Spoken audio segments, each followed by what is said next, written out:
Welcome to today's deep dive. We'll be exploring excerpts from Paulo Coelho's 11 Minutes. Meh. You might be thinking, another book about a prostitute, but trust me, this isn't your typical literary analysis. Right. We're going beyond the surface to uncover what Maria's journey can tell us about love and desire and the search for meaning. Those big questions we all grapple with. Exactly. It's about understanding how Maria's experiences, both in her rural Brazilian upbringing and later in Geneva, shape her understanding of those concepts. Right, so let's start with her early life. Okay. The book tells us about Maria's first love. Right. A childhood crush that ends pretty badly, and she's left feeling abandoned and disillusioned. Yeah. It's almost like this early experience plants a seed of doubt about the lasting power of love. And that's compounded by her sense of the vastness of the world, which she becomes aware of at a young age. This combination creates this sense of loneliness and this yearning for something more. And then there's her sexual awakening through masturbation. And this is where things get interesting because it clashes with her religious upbringing, creating this conflict about pleasure and sin. It highlights the societal pressures and moral complexities surrounding female sexuality. Something Maria will continue to grapple with throughout the story. You're right. It also sets the stage for her later experiences where she seeks connection and fulfillment, but often finds it fleeting and transactional. So you're saying that those early experiences in Brazil really set the stage for her journey to Switzerland? Absolutely. You can see how those early experiences contribute to her decision to leave Brazil. Remember, she goes to Rio and sees the ocean for the first time. It awakens this sense of possibility, this yearning for something beyond her limited world.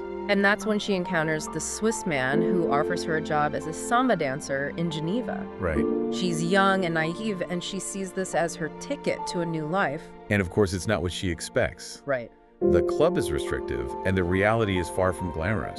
She feels trapped and manipulated, and ultimately she decides to leave and try her hand at modeling. So even though she's technically free, she still ends up feeling confined, this time by the pressures of the modeling world. Right. Do you think this is significant? Absolutely. It raises the question, what does true freedom really mean? Is it about external circumstances? Right. Or internal liberation? Yeah. Maria is searching for something deeper than just physical freedom. She wants to break free from the emotional and societal constraints that limit her sense of self. It's almost like she's constantly seeking control in a world that tries to control her. Precisely. Yeah. And this theme is even more apparent in her observations about the men who frequent the Copacabana Club. Okay.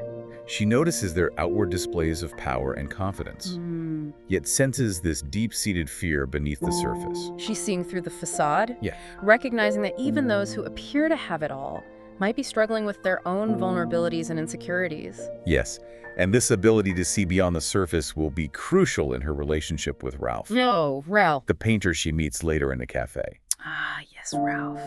Now, their initial encounter is fascinating. You have Maria, this young woman who's experienced a lot of hardship Right. and built up all these walls around her heart. Yeah. And then you have Ralph, this artist who is drawn to her light, as he calls it. Their worlds are so different. Yeah. Yet there's this immediate connection. He sees something in her that she perhaps doesn't even see in herself. Right. This sets the stage for a relationship that challenges both of their preconceived notions about love and connection and intimacy. And it's through their conversations that we start to delve into the deeper themes of the novel. Exactly. They talk about love and loneliness and the search for meaning, all these big questions that Maria has been grappling with. It's almost as if their conversations become a mirror, Okay. reflecting their inner struggles and desires back to each other. And then comes a pivotal moment. Maria reveals to Ralph that she's a prostitute. This revelation could have easily pushed them apart, but instead it deepens their connection. Ralph doesn't judge her. He sees her strength and resilience, the light that shines through despite the darkness she's experienced. It's such a powerful moment because it challenges the stereotypical view of prostitution. Ralph's acceptance allows Maria to confront her own shame and begin to see herself in a new light. And this acceptance paves the way for a relationship that defies conventional boundaries. They embark on a series of encounters that challenge their own preconceived notions about love, sex, and pleasure. Think about how Maria's early experiences with transactional sex left her feeling empty. Now with Ralph, she's exploring intimacy in a way that is both physical and emotional. There's a symbolic exchange of gifts between them, which I found really interesting. It's not about material possessions, but rather about sharing something deeply personal. What do you make of that? It speaks to their desire to connect on a deeper level, beyond the superficial. They're baring their souls to each other, revealing their vulnerabilities and desires.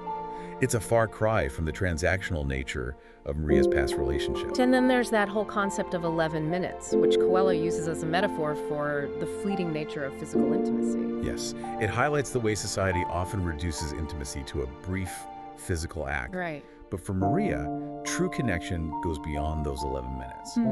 It's about vulnerability, understanding, and shared experiences. It makes you question what we truly seek in relationships. Is it just fleeting pleasure, or is it something more profound, something that nourishes the soul? Exactly. And this exploration of intimacy takes an unexpected turn when Ralph decides to help Maria confront her pain. Okay. It's not a typical romantic gesture, is it? He has her walk barefoot on a path of sharp stones, pushing her to her physical and emotional limits. It's certainly an unconventional approach. Right. But it speaks to Ralph's understanding of Maria's need to confront her past traumas. He sees that her pain is holding her back from experiencing true liberation. It's like he's trying to guide her toward a breakthrough. Right. A moment of transcendence where she can release the burdens she's carrying. And it works. She reaches a state of clarity, a sense of peace that comes from confronting her deepest fears. This is where Coelho introduces the idea of sacred prostitution, the practice in ancient cultures where sexuality was connected to spirituality and sacrifice. It's a completely different perspective that challenges Maria's understanding of her own experiences. This historical context adds another layer to the story. It suggests that sexuality can be a pathway to spiritual growth, a way of connecting with something larger than oneself. But it also raises questions about exploitation and the commodification of the female body. Right, it makes you think about how societal norms and perceptions shape our understanding of sexuality and intimacy. Exactly. What might be considered sacred in one context can be viewed as taboo or even degrading in another. Exactly. And Maria is caught in this tension, navigating between her own experiences and the societal messages she's internalized. As her time in Switzerland comes to an end, she makes the difficult decision to return to Brazil, leaving behind this intense connection with Ralph. I was struck by her decision not to cage the bird, as she puts it. She doesn't want to track their love, to force it into something it's not meant to be. It speaks to her newfound sense of self-awareness. She's no longer seeking validation or security from a man. She's choosing to honor the experience they shared, while also acknowledging the need for personal growth and freedom. And before she leaves, there's that incredible conversation with the librarian about female sexuality. Right. It's so frank and honest, especially for the time period in which the book was written. It's a powerful moment of female empowerment. They discuss the clitoris, the G-spot, and the societal pressures that silence female pleasure. The librarian even shares her own experience of reawakening her passion later in life, highlighting that sexuality is a lifelong journey, not something that diminishes with age. It's a reminder that these conversations are important, that breaking down taboos and sharing our experiences can be incredibly liberating. So Maria is at the airport, about to board her flight back to Brazil, seemingly resigned to leaving this chapter of her life behind. And then, bam, Ralph shows up. It's an unexpected twist that injects a sense of hope and possibility into the ending. It suggests that love, like life, is full of surprises. It's almost as if the universe is offering Maria a second chance. But on her own terms. She's grown, she's learned, and now she has to decide what her future holds. It really makes you wonder, doesn't it? Like, if you were Maria standing there in the airport, right. What would you do? Yeah, would you embrace the unknown with Ralph or stick with your original plan? Right, that's a tough one. It's a question without an easy answer, isn't it? And I think that's precisely what Coelho wants us to consider. Yeah. There's no right or wrong choice, only the path we carve for ourselves. Right. Maria's journey, though extraordinary in its circumstances, touches on universal themes we all navigate. The complexities of love, the struggle for freedom, the search for meaning in a world that often feels chaotic. It's like she's holding up a mirror to our own desires and fears. Exactly. Prompting us to examine what truly matters in our lives. Exactly. Take Maria's initial pursuit of financial security, for example. Right. That's something many can relate to. But as her story unfolds, it becomes clear that true fulfillment goes beyond material wealth. Yeah. Maria's transformation challenges us to consider what wealth truly means. It's about money, experiences, or something deeper, something more intangible. It's interesting how 11 minutes prompts these reflections without providing easy answers. Right. The open ending, with Maria facing a choice, leaves us pondering our own values and aspirations. It encourages us to engage in our own deep dive, doesn't it? Yeah. To examine our own lives and ask, what are we searching for? What sacrifices are we willing to make?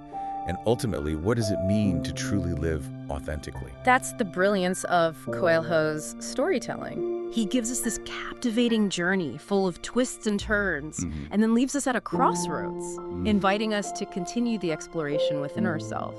And perhaps that's the most valuable takeaway from this deep dive into 11 minutes. It's not about finding all the answers, but about embracing the questions, the uncertainties, and the messy beauty of the human experience. Well, that's all the time we have for today's deep dive on 11 minutes. Thanks for joining us. It was a pleasure.